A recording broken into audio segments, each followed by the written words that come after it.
stream 'Cause died. Davis Yes, died. My internet died for recording a died good around minute. the same time. Oh shit. Yeah, But it's I'm okay. still I think good, we're Nick. good. Everything's good on my end. I Except think my we're mic. good. We just grab it from he's recorded the stream. That's what's important. Yeah, I've been recording. Okay. Well, then make sure we have that. Still keep recording as normal on Audacity, and we'll figure it out later. But you captured everything that I just said on your hard copy up to when I disconnected. Yeah, and beyond that. Oh, you lost that as well. Well, he lost internet. Yeah, but I was still recording locally. Hey guys, welcome back. Mine was Grand Theft Auto 4. I don't know where you lost me, but you know. It's never simple. Like even this simple top 3 fucking probably one segment show should be so fucking simple, but because the internet on his end decided to drop for half a second, I don't know if we're gonna do this. We could literally just start over. Nick, you can't make it super art. Quick. You can't make art without suffering. We could literally just start over, talk about Life is Strange next week, and I'll just start with my number 3, and we'll just go from there. We still had everything up to that point. It's just there's going to be a little. Though I'm telling you, I lost my audio. You lost the audio? Oh my god! It's gone. I mean, I've since started recording again. But, okay. You know, well, I don't. We could just go again. We got momentum. Let's use it. We got momentum. That's what I'm saying. I stopped my recording. Okay. I don't know what we're doing. Explain to me how this is going to work. Explain to me how this is going to work. We restart the podcast, and Brad just restart it. How about everything from the beginning up until his internet died? Okay. We pull from the stream. Yeah. Where did your internet die? Well, we'll figure that out later. Yeah, I would have to. I mean, I've got the recording. It was Grand Theft Auto 4. We were in the middle of Grand Theft Auto 4. Okay. You were like 2 minutes into it. We'll pick it up from there. All right. Well, I'm doing recording.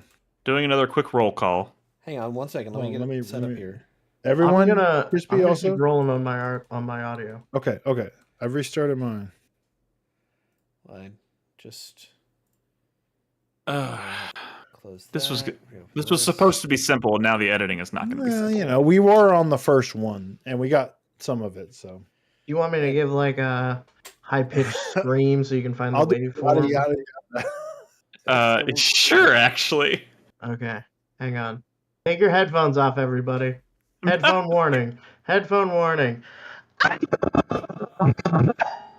You just cut out, I think. Yeah, but it caught the waveform on my end, so. Oh my god! See that. How far was I into talking about Grand Theft Auto, y'all? We had what was the last thing I said? I don't. We had panicking. All right, you know what, Brad? Here's what we'll do. We'll come back in. All right, let's do it. I'm gonna let you talk about GTA 4 again, just maybe shorter than you did before. Yeah, exactly. All right, roll call starts now, Brad. Hello. Crispy, just humor me. Hello. Chris Davis. Hello, this is Chris. All right, cool. All right. So sorry, we had some technical difficulties there. So I'm going to because of this, I'm going to let Brad once again, just real quick, tell us about your first pick again. Yeah, Grand Theft Auto 4.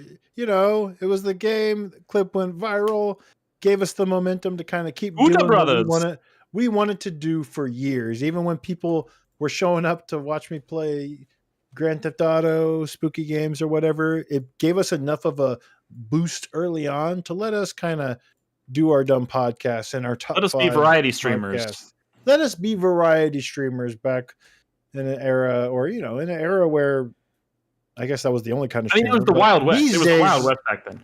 These days, getting started as a variety streamer, next to impossible. So I'm thankful for that, even though I don't really care about Grand Theft Auto. It didn't make my top 10 list that year, and it let us do cool things, and I'm thankful for the people that were around back then that encouraged me to play it, and some of those people are still here today, and I'm thankful for those people as well. So thanks, Grand Theft Auto 4.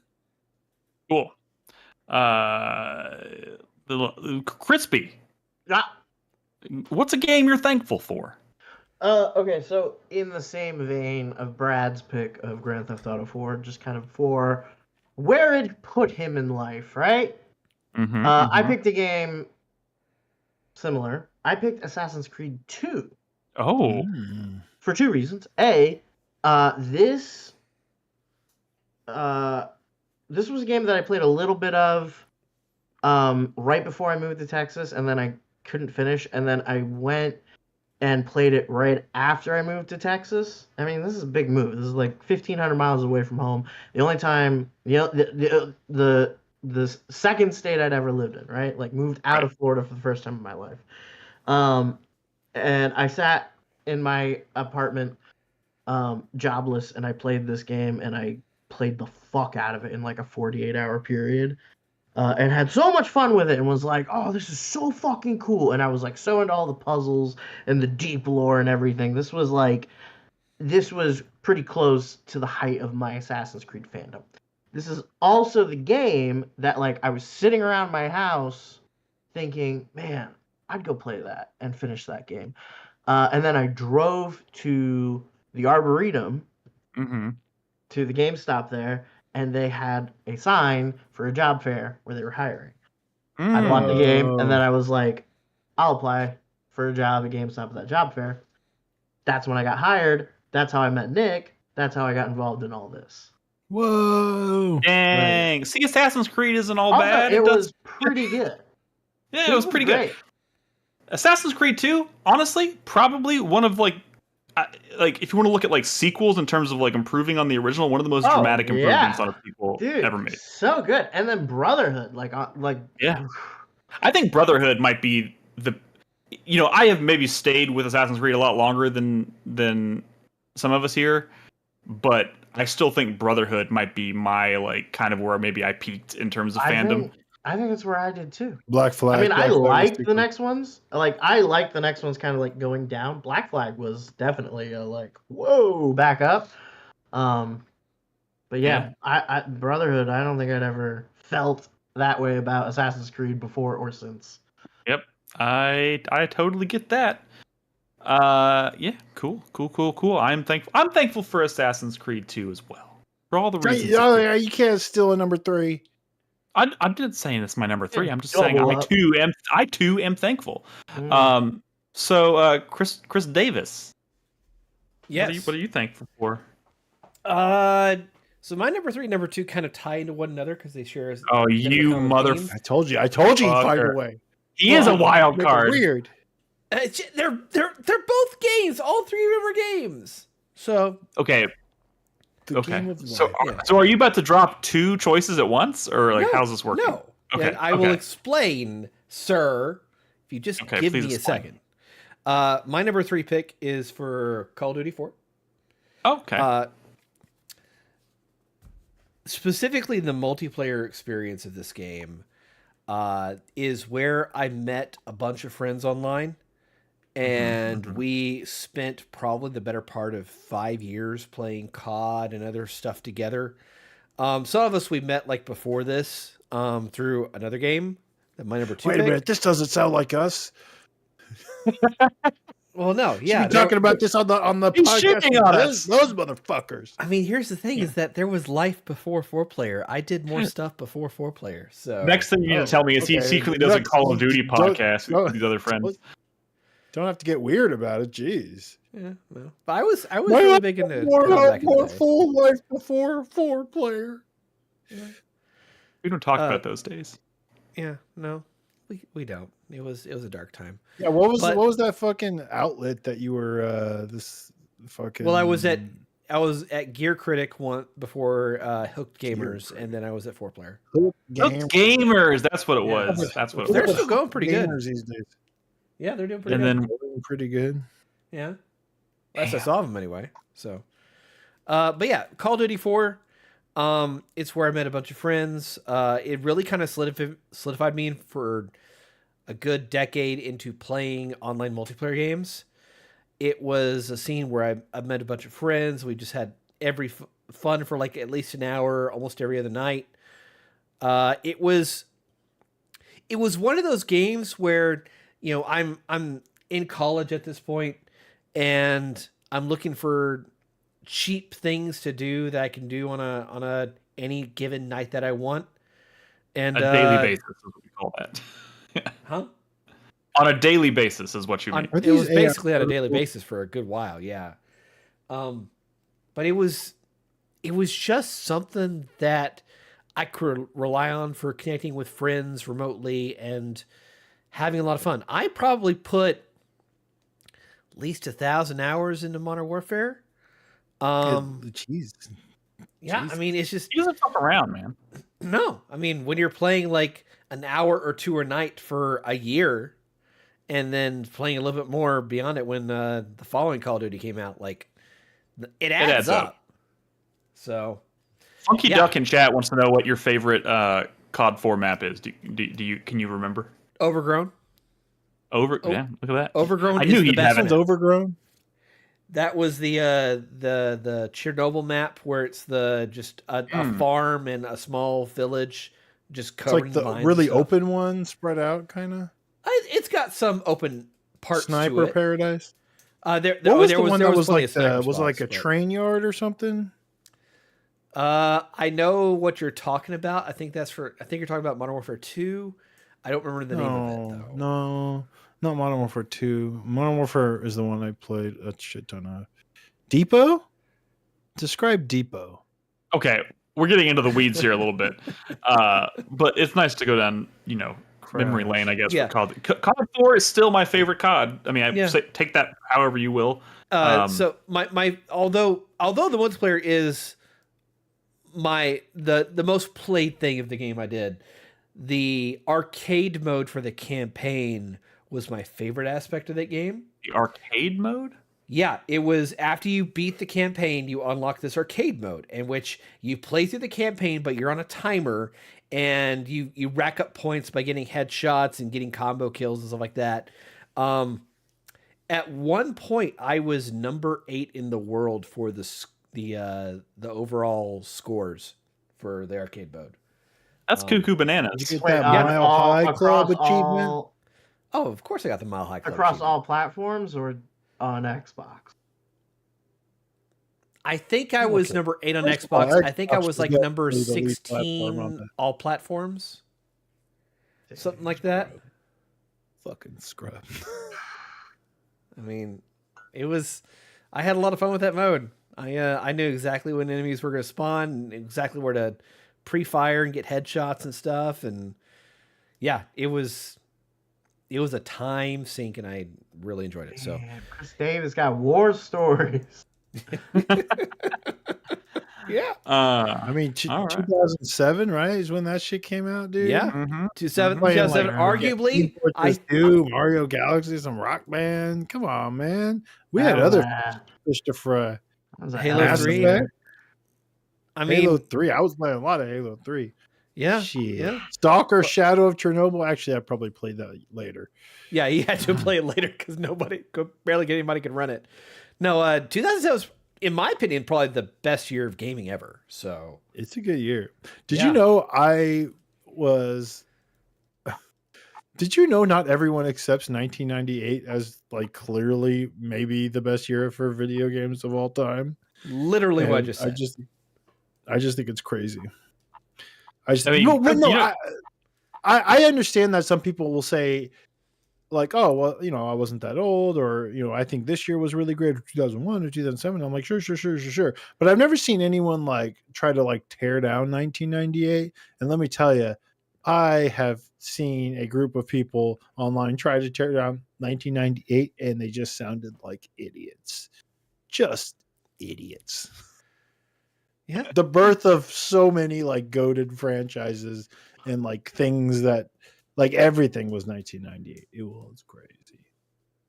I'm thankful for 1998. What year are you thankful for, Nick? In this case, I guess I'm going to start with, I guess this would be 1990.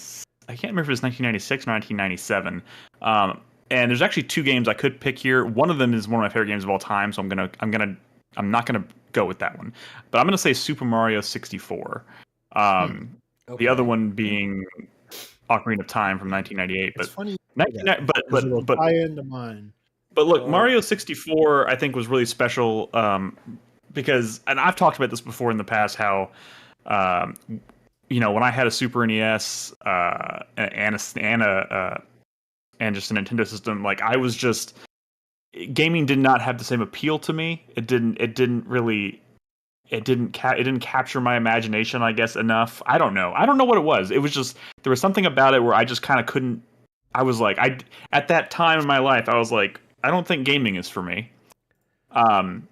And while I don't necessarily think Super Mario 64 was the game responsible for turning me into an avid gamer, the dweeb you are today, the dweeb that I am today, it was probably the game that showed me how fucking wrong I was about Mario as a like flagship character. Because like I probably couldn't give two shits about Mario until I remember. I think I was in a Toys R Us or a Walmart, and I was like, and there was a demo kiosk or whatever for Mario 64, and I was playing it, and I was like, oh fuck, I think I may have had this all wrong. This is fucking amazing. I fucked up. But you said earlier tonight that you didn't play your first Sonic game until the Dreamcast. So like, True. what was your like? Did you have a go-to platformer back in the day before Mario 64? Dude, I mean, I'm telling you, I had a Super NES. I had Mario. I don't remember which one, honestly, and Mario Kart. And neither one of those things like lit my world on fire. And at that point, I was kind of like, I was very much like, I just don't think this is this is the thing that's for me. I don't think I'm going to be really interested in it. And I couldn't tell you why. And then I played Mario 64, and then I remember sometime later going back and playing those same Mario games on my SNES afterwards, and I had like a completely different reaction to them, completely different. I was like, oh my god, these are joyful. Like, I love this, and I think I owe a lot of that that perspective shift, that the retroactive appreciation for that generation of Mario games, classics, to Super Mario 64 for whatever reason. I played all the way through Mario 64. It was one of the early games I played on the N64, and it was one of the early games in my gaming career, quote unquote, that like just kind of opened my eyes to what is possible. And obviously that was kind of at the beginning of 3D games and whatnot, so that was obviously kind of like mind-blowing to see. So that probably had something to do with it. But there's just, even to this day, I can boot up Mario 64 and just be like, God, this game is a fucking joy.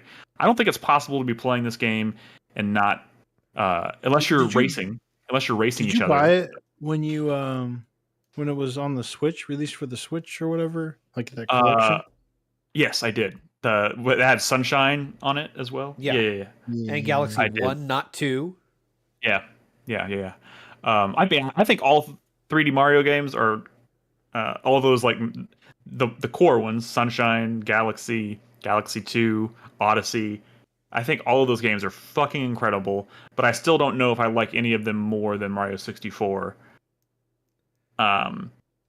So yeah, I don't know. Yeah, I'm thankful for that game and the perspective that it gave me, and yeah, I'll just leave it at that.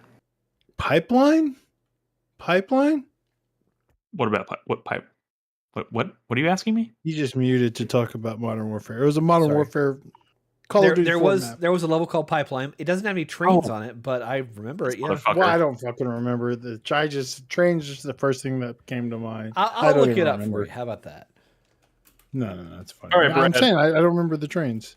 What's your second number pick? 2? It's funny you say Mario 64 because in 1996, motherfucker, I wanted Mario 64. I wanted a Nintendo 64, and it was hard to get one. And my parents couldn't do it. I guess they tried, and they just could not secure me a Mario. They couldn't secure me a Nintendo 64. And the game I wanted most was Star Wars Shadows of the Empire, because let me tell you, being a boy in 1996, there's nothing cooler in the world than Star Wars, and Shadows of the Empire was a cool looking. The Star Wars games I had played before that most recently were probably like the Super Nintendo Star Wars games, which I liked a lot at the time as a console gamer. But yeah, I was very hyped for Shadows of the Empire. So I'm actually most thankful for Star Wars Dark Forces. What a pivot! If it wasn't for Star Wars Dark Forces, my parents wouldn't have been able to be like, look at this Star Wars game. We'll get you a PlayStation instead, because they ended up getting me a PlayStation because they couldn't get a Nintendo 64, and they justified it to me by picking up the Star Wars game that was available for PlayStation at the time, which happened which to is be a legit game. It's Star a legit Wars Dark Star Wars Forces. game. Dude, a few of those Star Wars games were on the original PlayStation, and they were janky as hell. But like, that was the game that they sick. bought for me with my PlayStation was Dark Forces. Oh, If it wasn't for Star Wars existing, then they may have just like, you know, they would have eventually got a 64. Maybe I would have had to wait a little bit longer, but they said, fuck it. This one has a Star Wars game. We'll get them this one. I was not interested in PlayStation at the time. I was a Nintendo kid. I loved my Super Nintendo. I loved Mario. I loved Zelda. I wanted the N64 so badly. My orthodontist had a 64 with Mario 64, and I wanted it so bad. I hated that man. But no, it was Dark Forces. Dark Forces is the reason I became a PlayStation guy. And I feel like me becoming a PlayStation guy was what led me to the genre choices that still resonate with me today, because the N64, one, didn't have a lot of games, and two, definitely didn't have the kind of games I ended up falling for, like JRPGs and strategy RPGs and fucking Matsuno games and shit. I'd be a different gamer today. I might not even care about games, honestly, if I ended up being a sad little N64 kid like the rest of y'all. Damn. Shots fucking fired. Yeah, I'm thankful that there was a Star Wars game on PlayStation. And by the way, that one turned out to be really damn good.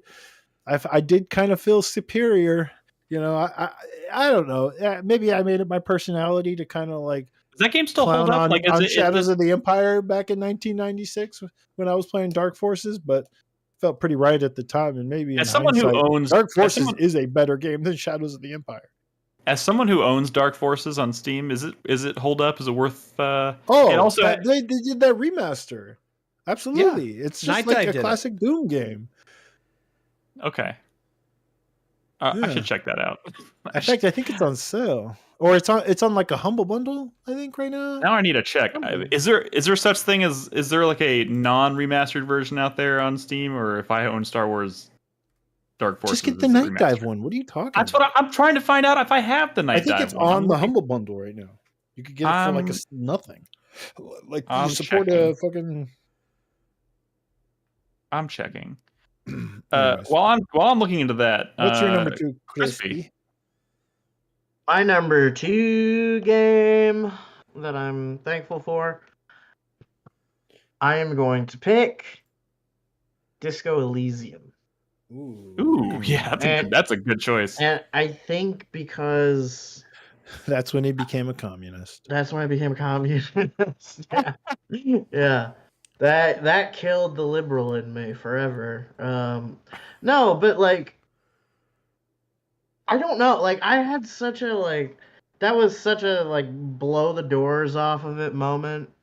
Like I just remember, I don't know. It's like when you see a piece of art or like a piece of media that's just like so good and so well thought out and has such a strong vision and message behind it, like such a strong kind of creative inertia to it that you don't just enjoy it, you don't just love it, like you feel like you feel called to try to be more creative in your own life. You know what I mean? It elevates you. You're like, there's someone out here doing stuff like this. There's someone out here writing this kind of stuff, making this kind of thing. I didn't know that I wanted this. Something that I couldn't even have conceived of a month ago, is now probably going to be a pretty formative part of my tastes going forward. You know what I mean? Yeah. And yeah, I don't know. This is my opportunity to kind of glaze that fucking game because I know whatever. Yeah, it's good. Who cares? It gets a lot of praise. It's pretty universally beloved. But I remember, Nick, you and I went and saw a movie, and I don't even remember what it was. But when we got to the theater, I was telling you about playing the game, and I was like trying to describe the stuff that was Was happening. this Hereditary? So I think it was. I think it's when we went. It was at Yeah. yeah. I think it was Hereditary. And like I remember just like I think right before I came, I played the part where like Harry walks by that like blank wall and he's just like transfixed by it and is like, I have to make art on this wall that will crush the status quo, you know, like, Yeah. like, and just thinking like, oh my god, this game, and just like telling you about it so excitedly, and yeah, I don't know, That's I'm also I should say the other part of this is the reason why I'm thankful for it is because like we've seen the situation around that property since that game came out, you know, how Right. there've been like 3 different sequels in development and like other games set in that universe that like have all gotten canceled, and it's like the longer this goes and the more kind of fraught and just ugly the saga becomes, the more and more it feels like we were lucky to get the one we did, you know. That's a good point. And That's a really good point. it's like we almost didn't have this, and now I can't imagine living in that world. You know what I mean? Damn. And it came out in a year that also had Outer Wilds, and I feel so similar about that game to Outer Wilds. Yes, yeah, that's the right one. Yes, not Outer Worlds. Yeah. Outer Wilds, and I'm like these games are miracles, and I think about games differently now because of them. Because it's not like I'm holding games up to them, but like when people are arguing about like the quality of the writing and like Dragon Age versus or Dragon Age Velguard versus Dragon Age Origins, and I'm like, who gives a shit? Disco Elysium exists now. Like, what are we even arguing about? It's something that like takes the edges of your world and just kind of sets them a little farther out. Yeah. You know? Yeah. And you're like, oh man, I don't know. I feel like the older I get, the more special a game that like really gets under my skin becomes, you know? Yeah. Because I've maybe had too many of those and I don't have as many to go, you know? I think that's a very, very good point. And yeah, very good choice. Because man, it's maybe to your point, but like the longer we go, the less likely it is. I feel like we're gonna see again, like because there hasn't been anything like it since. Not only do the chances of getting anything else from that world or from that from those ideas exist. It's like you have to be more thankful that you even got what you got. It's looking more and more like we really made off like bandits, you know? And that's not to like me. It's not that I'm saying that there's not a fuck ton of really creative, amazing games out there now and in the future. But like that game in particular is so unique that like in a bubble, you know what I mean? Like it's very. I don't think we're gonna see anything quite like it. It's so unique that it's like uniquely creative. I don't even know how to say it.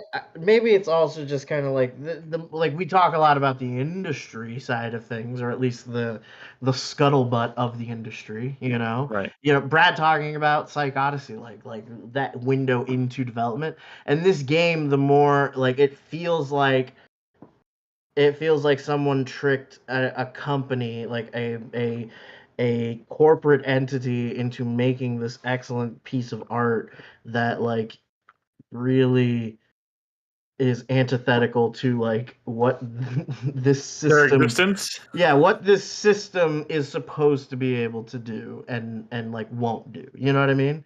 And then like it hit big and there was a course correction, you know? Yep, I totally get that. Good choice.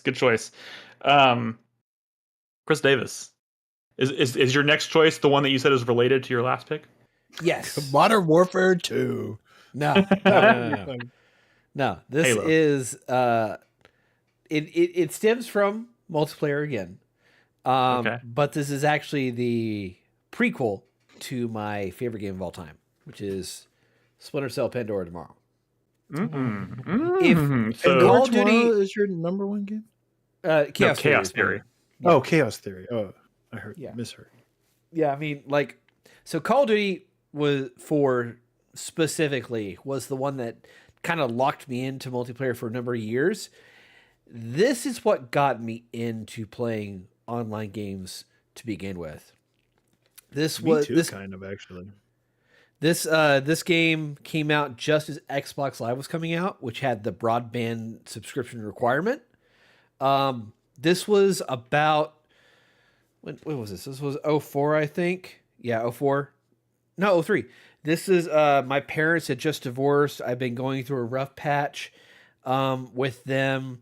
My dad wanted to do something for me and my brother to, help us get through things. And one of the things that he decided to do was hook us up with Time Warner broadband internet.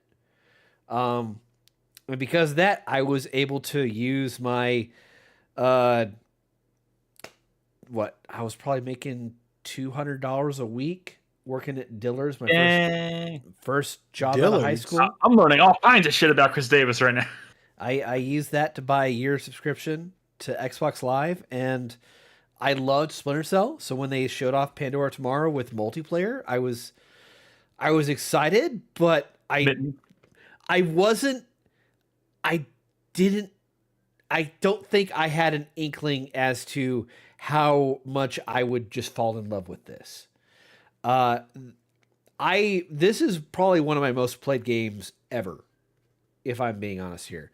I probably put in, I don't know, 1,500, 2,000 hours just playing the multiplayer. It's just really fucking good. It's an incredibly decently balanced experience that is asymmetrical, where you can have a new experience almost every time you play a map against another player.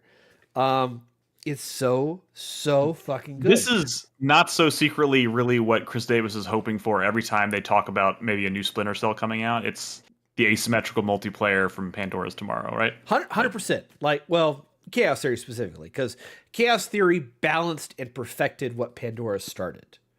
Gotcha. So every time there's any Splinter Cell content or any news out there, I'm immediately disappointed because they don't talk about Spies versus Mercs. Did you know that Ubisoft was making a dedicated Spies versus Merc game several years ago and canceled it? Was that the Jade Raymond project, or am I misremembering? Nope. It was another team. And just one more dagger in my fucking heart, Ubisoft. Fuck y'all. But yeah, Pandora Tomorrow is... Worth noting, that is the second Ubisoft game to show up on this list of games we're thankful for. It is one of my earlier multiplayer games as well. And shit blew my mind back in the day. I didn't play the multiplayer games I played pre consoles going multiplayer was MUDs and stuff. Mm-hmm. So playing this shit and being able to, what was it in Pandora Tomorrow, or was it not until Chaos Theory where you can hold down one of the buttons and whisper into their fucking ears when you grab them? Oh yeah, that shit was you can do that in Pandora Tomorrow. Yes. Oh, it was so good. Oh man, it blew my fucking mind. Oh, sneaking up behind a merc, grabbing him and just whispering in their ears, "You shouldn't have done that. He was just a boy." Before you just is that a thing that you did? Oh, it was hilarious. Dude, yeah. They even added, what was the game recently where they added that and people were losing their minds? It's some game where you can grab people this year. There was a knockoff. It's rude to say knockoff, but there is a Spies versus Mercs game out there. Blocks. I'll have to look it up, but it came out last year in early access. No. This is not what I'm talking about. I'm talking about Call of Duty, a major game added that functionality where you can grab them and whisper into their ear. Shit. No, fuck that. No, but it led to a lot of funny TikToks and stuff. I mean, yeah, sure, but the Call of Duty fan base is just so fucking toxic. It's no. Okay. We were toxic back then too, Chris Davis. Oh, we were less toxic. We were. I feel like the early 2000s was a time in which people still had some kind of etiquette on the internet. Not anymore. Not any fucking more. But it's always been tragic. But yeah. Anyways, they started letting women play. Am I right, Chris Davis? Jesus fucking. Fuck you, goddamn Brad. Sometimes Brad says something so outlandish. Just the old days. That's but he delivers it with such gusto that I'm really concerned. What's your number 2, Nick? Interesting point I want to throw out here. this is the only game in the franchise you can still not buy. Wait, you mean like you can't buy it? It like is not available Steam digitally or physically anywhere. Yeah, there's some kind of licensing and royalties that are tied into this that Ubisoft refuses to support. So they just have never put this game on sale digitally. So that's tragic. That's why I had to track down a PC physical copy in order to get the PC version. Well, that's one way to do it, I suppose. Well, that is one. I see what you're less alluding legal to. ways to get it, yes, but if they don't sell it, I think it's pretty legally gray area in my opinion. So I agree with you there. Yeah. All right, my number 2 pick is going to be a basic bitch answer. I know, but I cannot deny how important this game is to me, and I'm very thankful for it. And that is The Last of Us. This game, I mean, it's. I say it's a basic bitch answer because I love it and I'm thankful for it for all the reasons you're probably thinking. And I'm not saying this is the first game that opened my eyes to what's possible in the realm of storytelling in video games, because there's been plenty of games before that did that. There's games dating back all the way to the fucking N64 and PlayStation 1 that did that. But there was something so like visceral and just Visceral real. actually made Dead Space. I'm sorry. Wait, what? Visceral made Dead Space. They didn't make Last of Us. You know what I mean.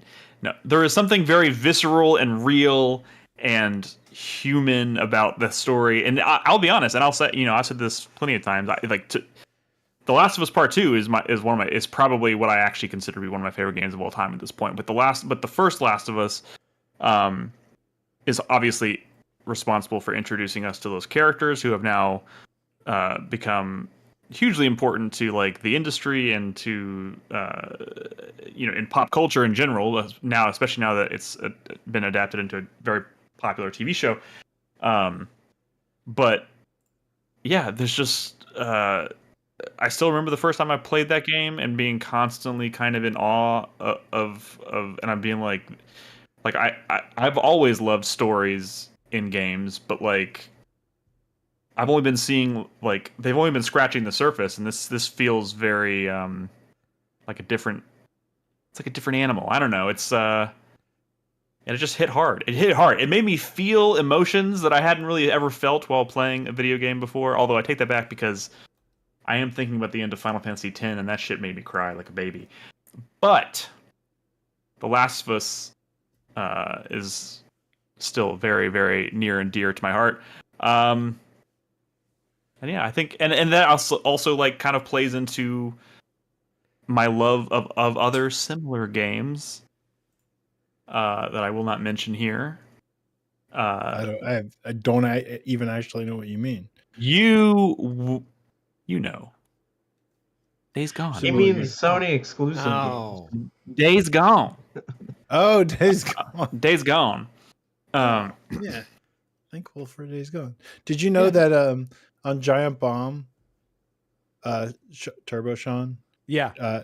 If you have listened to Giant Bomb in a while, you might not know who Turbo Sean is, but he is doing a featured series called Days Sean. What is it? What are they calling it? Days Sean. Yeah. Days Sean, where he's playing through Days Gone, and as like a person who would like a game he would never play. Yeah, it was like an extra life funding goal for Giant Bomb. And how's that going? I don't know. He played it for 5 days and was not enjoying himself. Yeah. Oh, well, he's not really that kind. See, that sounds like an amazing 5 days to me. They literally did it just because they come up with like pun names or whatever for like titles of features, and then they just decide, I guess we'll make it a thing now because I like how Days Sean sounds, which is a strange choice. It's as good a reason as any. I mean, honestly. But look, I was originally thinking about putting Days Gone as one of my official picks here, but I realized just not that like thankful for it. I'm very thankful for it, but like so much of my love and appreciation of that game kind of like is rooted in my feelings for The Last of Us. Because a lot of times I think about what I love about Days Gone, and I'm like, it really does to me kind of feel like The Last of Us kind of blown up into something much bigger and more open, which I've obviously always really, really liked in games. But like, and I'm not saying I wouldn't love Days Gone if it weren't for The Last of Us necessarily, but they're so intrinsically linked in my mind that I don't know. I feel like I got to give it to The Last of Us. So, yeah. Well, Hey, that plays into my number one pretty well, actually. well, Last of Us Part 1 also had factions, so True. Yeah, That's true. And of course- I never really played it, but yes, it did. Plays into my number one. Yeah. I'm just gonna go Wait, right what? into it. Of course, Do it. WWF Warzone featuring Stone Cold Steve Austin. yeah. Right, y'all know how much I love wrestling and Stone Cold. You know, it's just fuck it's up. the game I'm most thankful for. That's know, not true, is it? Is it? It's true. It's true. Look, I got the physical copy here. Shut your mouth. You know, Vince McMahon and Jim Ross, bring you the action from ringside. What it's is got this? Shawn Michaels and the Undertaker, and you know how I love Kane. You know, the fire, Mask so over. good. Is So good. Triple Mankind H in it? and many more. Probably, yeah. Mankind's I probably can't. in there. This bit's going on too long. I can't tell if this is real or not. Well, he's all hit me with the physical copy, so I decided to grab something off the shelf, and this is the first thing I grabbed: WWF Warzone on the PlayStation 1. I mean, I do have questions. I think I played it a little bit back in the day. This is not actually the game I'm most thankful for. Anyways, no, the game I'm most thankful for is I don't even remember what was going to be my pick. He distracted himself with his own bit. I am going to go with that's tough, right? He doesn't even know Fuck yet. it. The Legend of Zelda: A Link to the Past is sort of like my game that it is one of my favorite games of all time, so it's kind of unfair. But the reason I'm most thankful for it because it wasn't even a game that I owned. I had video games, going back to my, early, computers and stuff, we called them just computer games. And then there was like arcade games and, the NES was a thing back in the 80s, but I didn't really own an NES. I just would go to my friends' houses and they had NESs and I loved playing Zelda and, Mega Man and shit over there.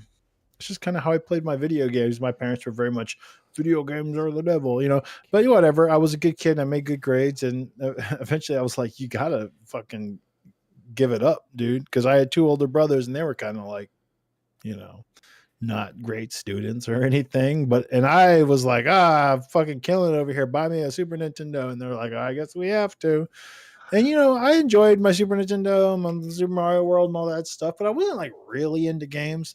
And I didn't even own Link to the Past. It was just the same friend where I always went over to his house to play like Zelda on the NES, which I found like endlessly fascinating, super fascinated with that game. But it was almost kind of like mythical because it wasn't a game that I owned. It was just a game I went over there to play and it seemed like larger than life.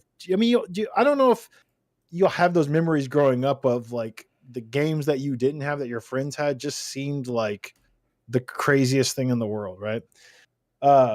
So like when he finally let me borrow Link to the Past, like blew my fucking mind, but it was a game. And it was like one of those games I just never gave back or he just forgot about it. He's like, whatever, just keep it. I don't give a shit anymore.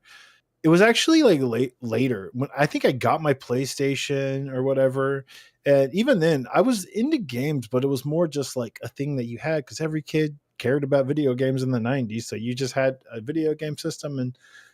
But I like vividly remember the day where I just decided to like sit down and play Link to the Past and like really kind of think about, I mean, I played the whole thing in one sitting and I'd never done that with a video game. And I definitely credit that as the moment of like where I really started like, no, I really like I'm in for the long haul. Your video game sexual awakening, if you will. It was kind of like my video game sexual awakening because it was just sort of like, we've all been there, guys. No need to blush over it. Yeah, it's just a way to put that. Okay, yeah. Like before that, they were just kind of around, and I had that stuff, but I didn't really care about it. It was kind of when I started to like care about video games, and not only did I finish it in one sitting, but like I immediately started again and finished it again in like the same sitting. Which let me tell you, that sitting went on a very long time. So it was crazy because I think I was in high school, maybe middle school. When I'm old, okay, but I definitely like have vivid memories of that day. And this was like pre Final Fantasy 7 and all that, where it's like, man, no, these things are like pretty wild. And it for a long time it was my favorite game of all time. Eventually I was like, it's great and all, but maybe it can be number 2 or whatever. But it was like a thing where, yeah, I don't know. I'm thankful for that because maybe who knows? I could be like a professional athlete right now if it wasn't for that session with A Link to the Past. You never know. It could be a whole different life. Could have derailed everything. Well, yeah, and the butterfly effect, right? My wonderful, amazing children probably wouldn't even exist if I didn't finish A Link to the Past that day twice in one sitting. 2 days. That's It was more like 2 days. possible, yeah. Yeah. Well, butterfly effect literally probably would have been impossible for that to happen. Yeah. So I don't know. I guess I'm most thankful for A Link to the Past because that's when I credit my the moment where I started to care about video games. That's a good one, by the way. That's a good one. I will say a much more beautiful way to experience that game than under duress, like when Nick played it for the first time, and like it was That's accurate. That is accurate. like literally, you were about to fucking lose it. Now, granted, I feel like back in that day, you had a pretty short fuse for losing it, but I don't want to bring up past memories. I don't even remember who the fuck it was because let's be honest, I really didn't pay too much attention to it. But I'm pretty sure like your girlfriend at the time had to convince you to like keep going or something. You were like not in a good headspace. You were not in a good headspace at all. No, but it was marathon week, and we had to do it. We had to finish. We didn't have to do anything, but we were dedicated, man. God damn it, and we did it. I mean, it's also like the first time Crispy played Super Mario 64 was in our That's true. Under duress. And he was that was crazy fun. But also, I do remember feeling like wanting to my I remember hours finishing before I had to stop. And we were not first. I remember me and Nick were like neck and neck, but I was at home tucked into bed after that long marathon Project M with Mario 64 and popping up my stream and seeing Crispy on the struggle bus, man. Dude, you went home and went to bed. I forgot. Yeah, there was a point. There was a point where like the night was just like dragging my corpse across the finish line. Yeah. But you did it, goddammit, you did it. We're so proud of you. But you had to have that. You had to have that with like the elation of like the summer camp kind of fun feel that we were having at the beginning of the day. You had to have the whole thing. That was such a fun day, even if it ended in chaos. Well, not chaos, but anger and frustration. No, man. I mean I don't even. I'm proud I finished. That's it. Yeah. That's it. Like, hey, whatever. You did it, and that is very, very similar to what Brad is describing as my. Nobody's ever made it look harder. Yeah, dude, I was trying to kill Ganon with a bug net. Man, it was bad. It was bad. Wait, how did? Okay, I don't wasn't ask. there for the I first don't project. No, so. He's referring to a clip. So much of our memories of the past are based on like clips that were cut out by the community members. That was the boss of the desert dungeon that you were fighting with the net. Yeah. Oh, was it? Okay. Yeah. Okay. It wasn't Ganon. Somebody told me because I was like trying to figure out how to beat the boss, and that's somebody in the room, probably David, told me that like rocks with the net or something. He's like, what do you? He's like, you got an item in this temple. What do you think don't you think you need to use it, Nick? Like, because that's how Zelda games typically work. And I got the bug net, I guess, in like shortly before that. I don't know. And I was like, is it the bug net? Do I need to use the bug net? And he's like, yeah, you need to use the bug net. So I'm sitting here trying to like swing my bug net at this fucking boss for like 10 minutes, like getting increasingly more and more angry. Before someone finally let me in on the secret that I was being dumb. You need to replay that game one of these days in like a leisurely way. I think you'll find that it's quite delightful. Maybe It's a you can great even do all game. the hearts and shit. No, you're right. You're right. You're right. And no, it's funny. Like, then I went back later and played A Link Between Worlds, which is the same map.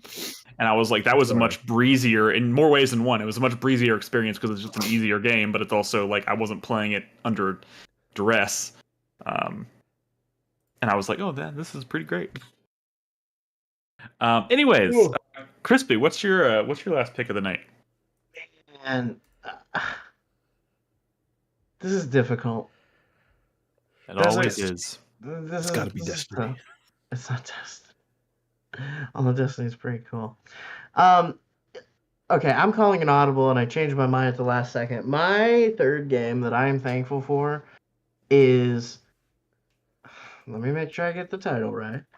Star Wars Dark Forces 3 Jedi Knight 2 Jedi Outcast. Whoa. Is it really the full name? Does that No. Same series? No, I think it's just Jedi Knight 2 Jedi Outcast. No, that's a fucking that's a bit that what's his name? Fucking Mitch from Giant Bomb. No, I mean, whatever. He calls all of the Dark Forces games by the subtitles of the previous or whatever. You have to. Continue. So by the time you get to Jedi Academy, it's like Jedi Outcast 2 Jedi Academy. Dark Forces 4, Jedi Knight 3 Jedi Outcast 2 Jedi Academy. What the fuck? Oh, so funny.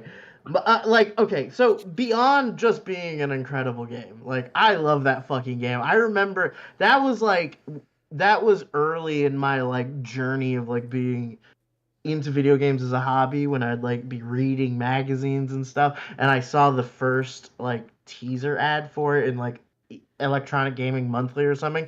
It's the one where it's Kyle Katarn from the back, and he's walking down a hallway, and he's dragging his lightsaber along the wall, just leaving a trail of molten metal. And it was so badass, and I just remember getting so excited. I immediately cut the ad out and put it up on my wall, and just would look at it every day and be like, yes. And then I remember buying the game and then playing it and being like, what? Oh my god. And then so I was already an incredibly hopeless Star Wars fan. That game made me that game was the culmination of a journey into PC gaming for me that included such games as Unreal Tournament 2003 and Star Trek Voyager Elite Force. It was just really weird series of buggy shooter games. I was I'm a shooter guy, I think. I love that clip, by the way, Crispy. What? The Elite Forces clip where you're talking about how awesome Elite Forces are, and all of us on the podcast are like, oh yeah. You're like, fuck you guys. Yeah, it's a funny clip. I want to find that clip. Anyways, continue. Dude, but also the other reason I'm thankful for it is because that was the first game that I really kind of learned how to install mods on. I got into modding. And I was really into the online multiplayer scene for that game, which was much more about downloading mods for locations from the movie and different character skins, and then role playing. It was the weirdest fucking thing. That game really dovetailed into my introduction to social media, the MySpace days, and just having friends online that you don't know in real life. So fucking wild, so weird. From there, from that game, I go into the Steam games, modding Counter-Strike 1.6 and shit like that. I don't know. I feel that's the game that really introduced me to what being a PC gamer is kind of about. This is the magic carpet game for you. This is the whole new world. It was so great. Because I think the first mod I put on Jedi Outcast was I thought it was so cool that you could use a lightsaber, but I hated that it didn't like cut up stormtroopers. I was like, oh no, this is a lightsaber. It should just like cut people in half. And then I like looked up cheats, and supposedly there was a cheat that kind of did it, but like it doesn't always do it. And then I found a mod that was like, you can fucking slice up anybody with this mod, and I was like, yes, I gotta. Yes, How do I make this happen? Like, and then you little a month, psychopath. like a month later, I'm like role playing in the like user generated Jedi Temple map, like with a fucking Boba Fett skin I downloaded from somewhere else. Like, I don't Man, this know. is making me realize there's just like a whole subset of like Star Wars games that I completely missed the boat on. Like both of the Star Wars games we missed tonight, that we talked about They were tonight, are games PC that I just first and foremost. I mean, Yeah. they Yeah, ended up heard with of it. bad console ports, to be fair, but like their PC games, they were born on the PC for sure. The Wow. second half of the 90s and the early 2000s, like, it was the Wild West when it came to Star Wars games. Yeah. good times. I'm thankful choice. for Sheep on the PlayStation 1, of course. The reason I fuck Sheeps to this day. Did you just make that game up? Like, Yeah. I've never Seen seen that or heard of it. Like, Also thankful for the Divide Enemies Within. what? These are This like, feels like if what Brad are wasn't these? Games holding, I'm most thankful for. if Brad wasn't holding these jewel cases up to his camera to show us, I would have assumed an AI Have you ever had seen created those, the names of have these you ever games. seen those These, like, TikToks where like fucking- someone will like go into a game store and then like take a picture of like the person working there and then like really quickly like Photoshop them onto like a cover of the game and put it on the shelf and then start asking that person about that game. Like, tell me a little bit about this game. And then they're holding up a game like, wait a minute. Where'd you get this? Where'd you get this game? It's like a picture of them on the cover. Jesus.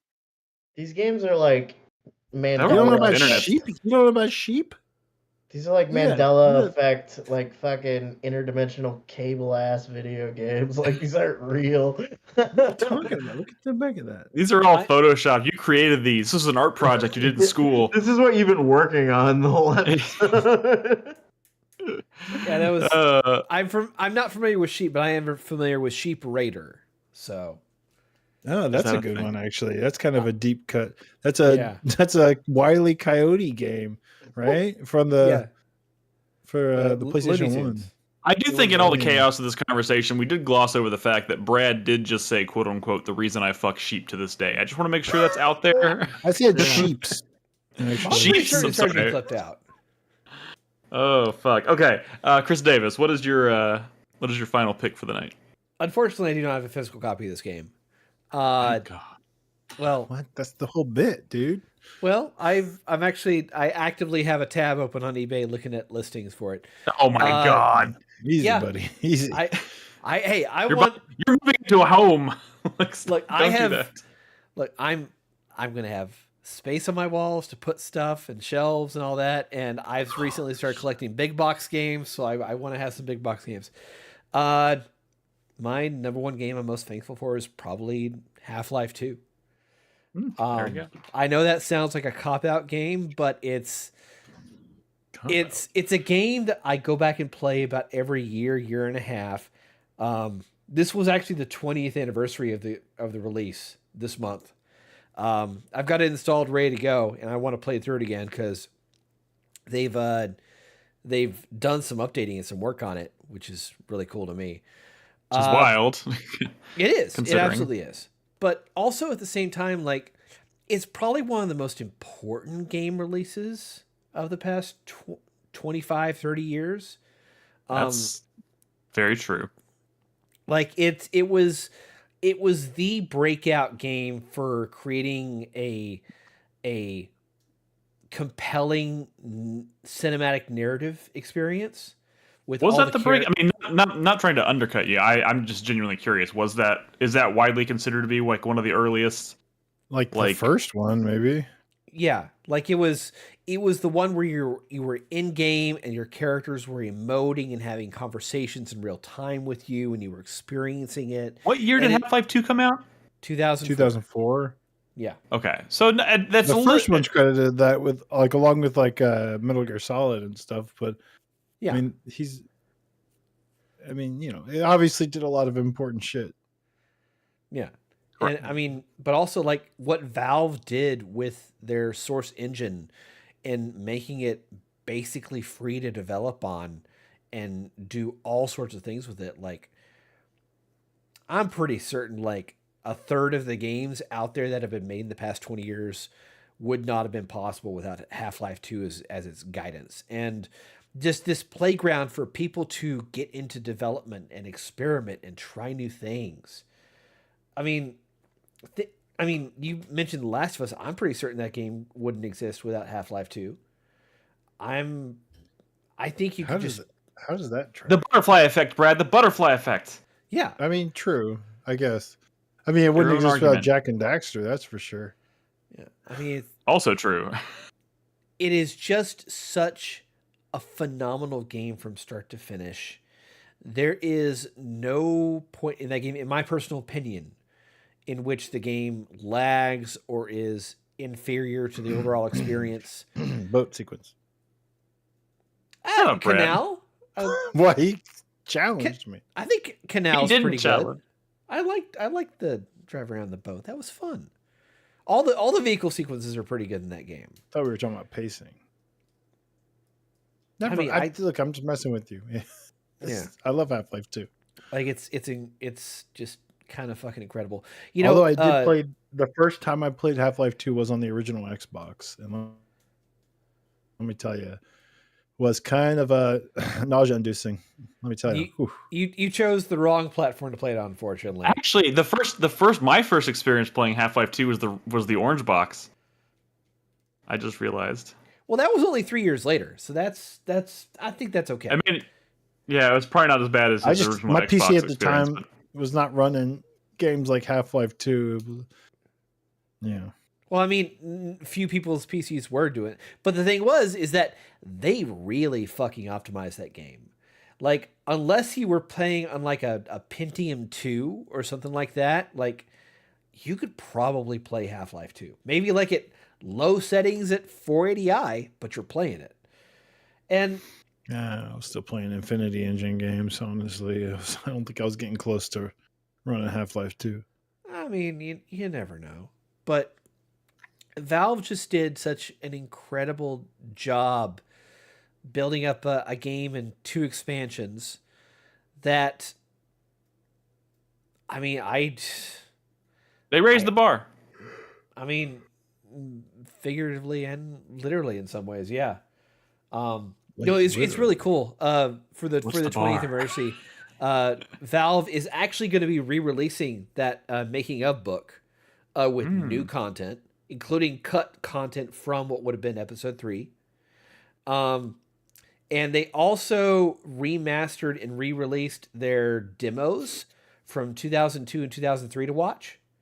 So it's the highest quality version of those really kind of incredible demonstrations that they had going on at the time. Going and seeing all that cut alpha and beta content and all this level design is really fucking cool. Like today, I finally sat down and I played the Halo 2 E3 demo. Oh yeah, I thought you played that weeks ago. You finally got around to it today? It was more like just I didn't want to get to it just yet. I didn't want to rush into it, but I just finally sat down and played it, and that makes me, after having played that and how really fucking cool that was, I really want to go back and experience this alpha and beta content that Valve put together. That maybe they'll release those demos. That would be fucking awesome. So, Cheese Kid says play the Alpha Moon cut level. I don't know what that means. Maybe you do. That was another cut level from Half-Life or from Halo 2. Like a whole ass level. Yeah. Gotcha. All right. Cool. Yeah. Half-Life 2. Fantastic video game. I'm also thankful for that. But that's not my first choice. In fact, there's a lot of different games I could have gone with that I considered. But this one, the game I'm going to mention is actually kind of in line with the first game that Brad mentioned tonight. And that is, in terms of its significance for me and why I'm thankful for it. And that would be Condemned. No. Condemned 2. Condemned 2? Condemned 2 Is it Bloodshot? Is that what it's called? Yes. Condemned 2 Blood? Is that the bear game? That's the bear game, and that's why I'm thankful for it. Bear game. Okay, well, not exclusively why I'm thankful for it, because honestly, on a general level, even if you pull out like kind of what that game did for us, I think that game is great. I in fact, Condemned is one of those franchises that I'm just like every day hoping it comes back in some form. Maybe not with the same, maybe not Monolith doing it, because that would be like pie in the sky, but it's just a cool enough idea. And I still don't. Even with 2 games, I don't think they like made like the perfect Condemned experience. But like, there's so much potential in it, and it's such a cool idea. But playing Condemned 2 for the first time, it came out when we were just starting to podcast, when we had no audience, and we were just starting to kind of experiment with streaming, or broadcasting as we called it, as Brad mentioned. And it just ended up being like. It's like looking back at it today, I can't even watch the footage. It's fucking god awful. It's literally because it's literally a handy cam on a tripod pointed at a screen. We weren't even doing direct feed, but it was the earliest stream I can remember that we did as a group, all hanging out together in David and Brad's apartment. In some ways, that footage looks better than like some of the footage we did later when we were trying to direct capture. Really, it's the audio that was terrible. Oh yeah, the audio is terrible. The audio is god awful, but like, there's no denying that the energy in that stream was so great, and we had. I don't even remember how it happened, but we ended up with developers who had just worked on the game because we were streaming it on launch night. We had developers coming in and like talking to us while we were playing through the game, which was a really cool experience. When you got to your number 1, I thought you were gonna mention 1 for the PlayStation 1. Stop it, Brad. Stop it. No? I have heard of that anybody? game. I have heard of that game. Oh damn. But you know what? Sorry. Condemned 2, it was such a special experience, and kind of like GTA 4, it gave us a boost and picked up an audience for us very, very quickly, and suddenly the thing that we had already been doing for probably a year, maybe not quite a year, but we've been doing it for what felt like a pretty long time. With no listeners really to speak of, suddenly we had people listening to us very quickly. Quicker than that. Oh, you're talking about the podcast? Yeah, true. Yeah, the podcast. In the stream, obviously, that was the first stream that really had an impact. And like, I don't remember how many people we were streaming for, like 1,000 people that night or something. And there was a developer, and maybe it wasn't that. Maybe it was like 500. I mean, it was in the hundreds. It was definitely more than we ever anticipated. That's for damn sure. And it was just kind of a magical night. And of course, it gave us Holy Crap, That's a Bear, which was just gold. Even though I can't watch it today because it's the audio is so fucking garbled, deafening. Yeah. Yeah, it's just a really special game, and in a lot of ways, like GTA 4, it kind of opened doors for us in terms of gave us an audience and allowed us to continue doing what we were really interested in doing, which was just talking about games in general and not being pigeonholed into playing any one thing, which at the time we didn't even really know was the direction streaming was going, because we were one of the first people doing it. But it opened up so many doors. It's in a lot of ways you can trace it back. Like, it's kind of it opened the first door towards getting us to a point where we could go to things like E3, and obviously E3 was a big deal for me. I still have very fond memories of doing it. Mm-hmm. So yeah, I'm very, very thankful for Condemned 2. It's legitimately a series that I love, and I hope one day it comes back. But I'm thankful for it, for what it did for us as a podcast, and as a group, and as friends. And yeah. So, not much more to say about that. Yeah, fuck yeah. Although the first Condemned is still better. The first Condemned, I mean, the farmhouse level alone is probably reason enough to say that. But I do also really have fond memories of Condemned 2. Department store. Yeah, you can't forget your first playthrough of the department store. Damn, dude, that series is so good. Do we want to? Anyone want to shout out some quick honorable mentions?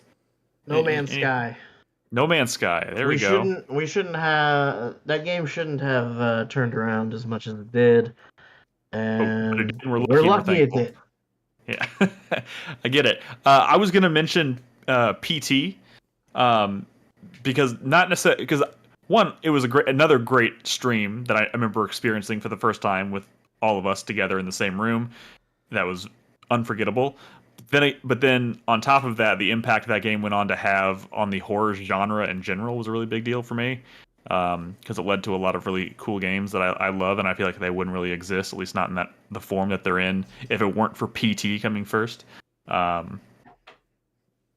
Anything else? Brad's over here rummaging through his shelf to find other. What are you talking about? Point Blank, of course. Love Oh me my some God. Point Blank. Yeah. Point Blank, Namco game. Can I do another one? Yeah, go for it.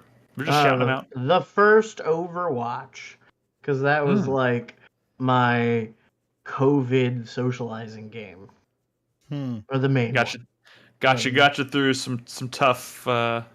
I want to shout out Tekken, the Tekken series.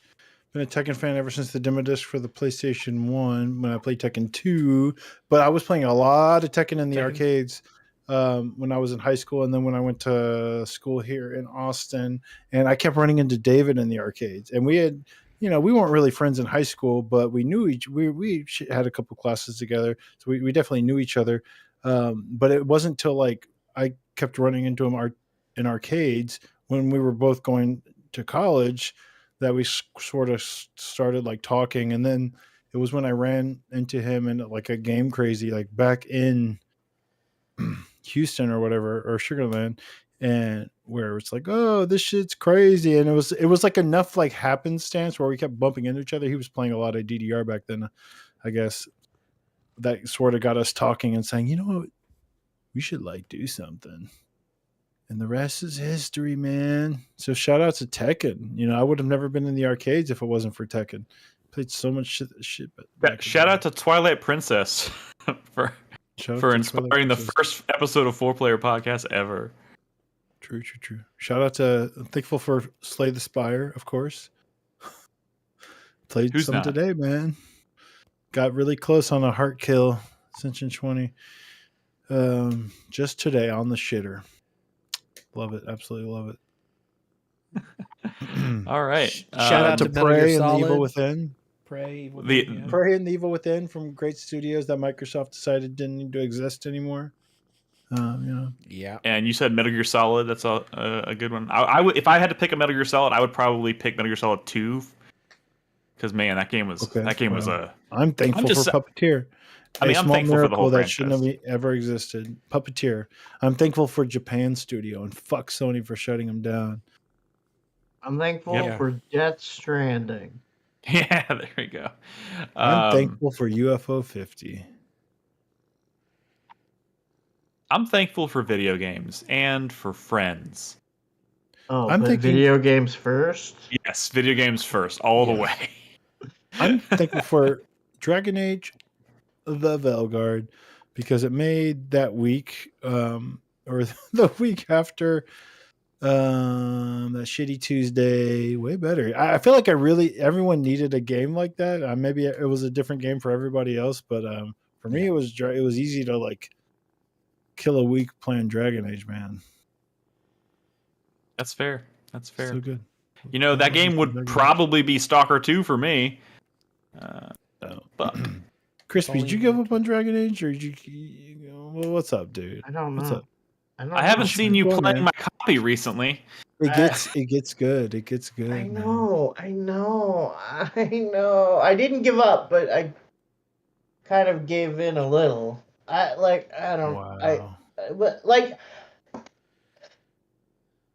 cool so far. I just want to feel like I understand what's going on. Well, why don't you read Dragon Age to Winter Nights, a collection of short stories in the Dragon Age universe? It's not the lore stuff that's confounding me. It's like the missions. I feel like I keep doing these missions where like I'm doing something, someone tells me what I'm about to do, I go do it, and I come back, and then they explain what I just did, and then I'm like, oh, okay. That's fair. That's a fair assessment. Sure, I get it. the game is weird and awkward, and you could tell it's been in development for a long time. But there are some scenes that are actually like really cool. Like Nick, you did all like did you do all the Solus like mural quest line? I have 4 out of 5, I think. Wait, but did you actually do the wolves or whatever? You got the scenes I that all have lead 4 to out like of 5 murals. Oh, but you don't have all of them. I don't I'm even trying to don't remember have what all happens when you get all of them. about. But you've been doing like the group conversations and Yes. stuff, right? Yes. Okay, that's so cool. Look, That's so we can revisit Dragon Age again on a future Yeah, we show. should shut this shit down. But it's time to shut this shit down tonight, guys. Thank you for tuning in. Thank you. I'm thankful that all of y'all showed up to talk about video games tonight on this podcast. I'm thankful for that every time it happens. But yeah, guys, that's our show tonight. We'll be back next week. Maybe Crispy will be ready to talk Metal Gear Solid 5 because he's been playing a fuck ton of that. I hate to correct you, Nick, but I think it might be more accurate to call it Metal Gear Solid V. Okay, Metal Gear Solid V. And hopefully, I will be able to contribute some to the Stalker 2 conversation. If not, Chris Davis can carry it because he's playing it. Fuck. Yeah. And we'll have like there's lots of video games. We'll be back to talk next week. We record these Tuesday nights. Thanks for tuning in. You can find all of our episodes on 4playernetwork.com. And of course, you can join us in our Discord at discord.gg/4player. If you're not there, we'd love to have you. Be sure to pop into the introductions channel, introduce yourself, let us know what you're playing and all that stuff. We'd love to hear from you. But in the meantime, guys, play video games. Be good to each other. I said that backwards. Be good to each other. Play video games. Good night. Chris Davis, you got to give us a heads up if you're going to bring feelies to the podcast. Feelies? What did I do? Feelies. That's what they used to call like stuff that would come in like PC games, like physical cloth maps and stuff. Like all the it's like the limited editions before they were limited editions that would just all the shit that would come in like a PC game, a big box. Yeah. They called that stuff feelies. That's the first time I've ever heard that. But okay. Well, you weren't a PC gamer back then, dog. I played plenty of PC games. Don't take the bait. Don't take the bait. What number is this? 817? 816, right? Nope. 816. 817, bitch. 817. Owned. Well, segment B, I guess. Well, we'll figure it out. Or I guess y'all will figure it out.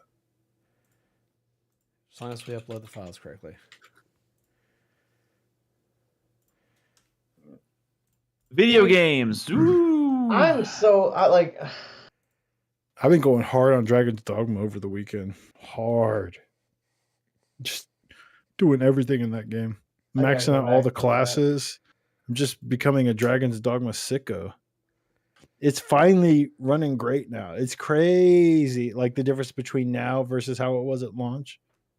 Crazy. I gotta go back to that.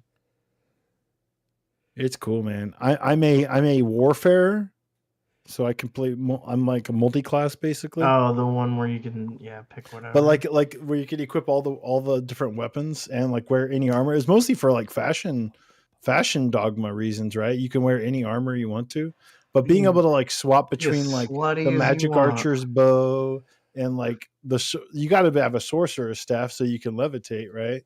Dude, I have a hard time convincing myself that I need to play any other class besides sorcerer. Like, I'll tell you why. Because the warfare can do what the sorcerer can do, plus like other cool shit. Like you could do broken ass combos. Like the most broken one in the game is the thief is already a really powerful class because of the helms. The thing where it does like spins in the air and like does like a million hits, right? What's it called? Yeah. Like forget what it's called, but like the thief has like that fucking whirly blade move, and the sorcerer casts a spell that like plants like a mine on the enemy, like a fire mine. Yeah. And the more you hit it, Deals the bonus. more powerful it gets when it goes off.